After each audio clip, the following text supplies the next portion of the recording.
Sila, sir. Iwanan na. Ngayon na, hiwalay na kayo. Pati na si ate. Ayan. Ayan, sama kayo. Ganito. Sabay-sabay ba natin silang Yes, pahawak natin yung cake natin kila sir. Oo, ayan. Hawakan niyo yung cake, sir. Mukhang last resort na to, ah. Sabay na sila? Okay, sabay na sila. In 5, 3, dahan-dahan na. wait. Dahan-dahan baka mawasak yung cake. 5, 4, 3. Oh, teka. Teka. Yung napili nyo bang cake, yan na talaga yung gusto nyo? O gusto nyo makipagpalit? Oo, ayan. Pwede nyo kausapin yung kapitbahay nyo? Okay na yan? Oh.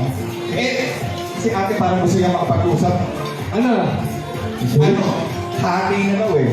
Ayan, hindi naman sisisi. Hindi. Final na ba yan? Okay. Pwede ka pa makapagpalit sa kanila.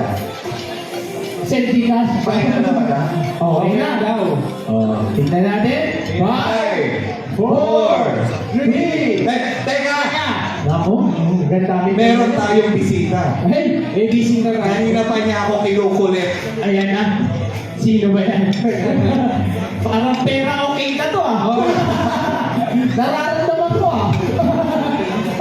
Nangangalay. Hindi,